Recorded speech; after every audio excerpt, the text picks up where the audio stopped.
മാസപ്പൊടി എന്ന് കേൾക്കുമ്പോൾ എന്തിനാണ് ഇത് പൊള്ളുന്നത്? എന്തിനാണ്? മുഖ്യമന്ത്രിയുടെ മകൾ ഞാൻ പറഞ്ഞോ? ഞാൻ കരിമണൽ കമ്പനിയെ പറ്റി പറഞ്ഞു, കരിമണൽ കർത്തയെ പറ്റി പറഞ്ഞു. താങ്കൾ ഈ മാസപ്പൊടി എന്ന് വാക്ക് കേൾക്കുമ്പോൾ ഇതുമായി ഒരു ബന്ധവുമില്ലാത്ത ഒരു ചർച്ചയിൽ അത് മാത്രം പൊള്ളുന്നതാണ് ഞാൻ. അങ്ങ് മാസപ്പടി എന്ന് പറഞ്ഞത് വേറെ ആരെ കുറിച്ച് ആണെങ്കിലും എനിക്കൊരു കുഴപ്പമില്ല. ഞാൻ എന്താണ് പറഞ്ഞത്? ഞാൻ ഇടതുപക്ഷ രാഷ്ട്രീയത്തിന്റെ മുഖ്യമന്ത്രിയുടെ മകളുടെ ഇവിടെ പറയേണ്ട കാര്യം എന്താ? CPIM-നെയും ബോധപൂർവം മുഖ്യമന്ത്രിയുടെ മകൾ ആശാപ്രവർത്തകയല്ലോ ആണോ? CPIM-നെ അപഹസിക്കാൻ ബുദ്ധി ഫ്രീസറിൽ വെച്ചിട്ട് നമ്മുടെ നാട്ടിൽ നടക്കുന്ന ചില അധമന്മാർ CPIM-നെ അപഹസിക്കാൻ അങ്ങ് സൂചിപ്പിച്ച് ഈ പദപ്രയോഗം നടത്തുന്നുണ്ട്. ഞാൻ അങ്ങേയല്ല ഉദ്ദേശിച്ചത്. വേണ്ടാത്ത പണിക്ക് വല്ലതും പോയാൽ ഇടിച്ചതിന്റെ പരിപ്പളക്കം മനസ്സിലായോ? പൊന്നു ജെ.കെ, മാസപ്പടി എന്ന് കേൾക്കുമ്പോഴേക്കും ഈ വിഷയത്തിനൊക്കെ മാറ്റി ആ ഇൻട്രോയിൽ മൊത്തം പറയുന്ന രാഷ്ട്രീയ വിമർശനങ്ങളുണ്ടല്ലോ, അതെന്റെ മുഖ്യമന്ത്രിയുടെ മകൾക്കെതിരെയാണെന്ന് തോന്നൽ ജെ.കെ ഉണ്ടാവുന്നെങ്കിൽ കഷ്ടമാണ്. അതിനെ വിളിക്കേണ്ടത് വിധേയത്വമെന്നാണ് ജെ.കെ. ശ്രീ നരേന്ദ്രമോദി കേന്ദ്രത്തിൽ കർഷകരോട് സംസാരിക്കാത്തതുപോലെ എന്തുകൊണ്ടാണ് ശ്രീ പിണറായി വിജയൻ അതേ പാത പിൻപറ്റിക്കൊണ്ട് കേരളത്തിലെ ആശാവർക്കർമാരോട് സംസാരിക്കാത്തത്? അപ്പൊ BJP ആണ് ഇനി പണം തരാനുള്ളതെന്നുള്ള ശ്രീ ജയിക്കിന്റെ വാദത്തെ അതിനെ പൂർണ്ണമായിട്ട് എടുത്തുകൊണ്ട് പറയാം. അങ്ങനെയാണെങ്കിൽ എന്തിനാണ് ശ്രീ ജയിക്കെ BJPക്കെതിരെ BJP പണം കൊടുക്കാനുള്ളതാണെങ്കിൽ എന്തിനാണ് നിങ്ങളുടെ CITU നേതാവ് ഈ ആശാവർക്കർമാരെ ആക്ഷേപിക്കുന്നത്? എന്തിനാണ് കൃമികളെന്നും കീടങ്ങളെന്ന് വരെ വിളിക്കുന്നത്? എന്തിനാണ് പാട്ടവർക്കികൾ എന്ന് വരെ വിളിക്കുന്നത്? ഇങ്ങനെയൊക്കെ പറഞ്ഞ് അധിക്ഷേപിക്കുന്നതിനാണ് ഈ സമരത്തെ ഒന്ന് അഭിവാദ്യം ചെയ്ത് അവരോടൊന്ന് സംസാരിച്ചാൽ എന്താ? മാത്രം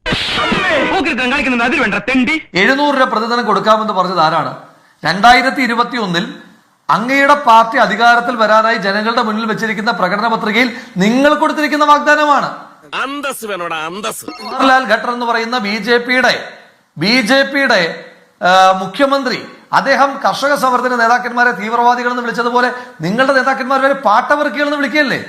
നിന്റെ മോന്ത കണ്ടാലറിയാം നീ ഒരു പരമനാറിയാന്ന്. കേരളത്തിലെ സർക്കാർ വർദ്ധിപ്പിച്ച് നൽകണമെന്ന് നിങ്ങളുടെ ആവശ്യം നമുക്ക് വർദ്ധിപ്പിച്ച് നൽകണമെന്ന് തന്നെയാണ് കേരളത്തിലെ ഇടതുപക്ഷത്തിന്റെ ആഗ്രഹം.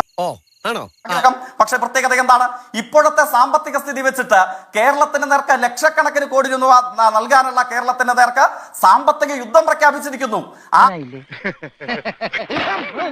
വാളയാർ കേസിനകത്ത് സമരം ചെയ്ത് അങ്ങ് പറഞ്ഞല്ലോ സമര മുന്നണി നേതാവ്. യെസ്, വാളയാറിലെ സമര മുന്നണി നേതാവ് തന്നെയാണ് ഞാൻ.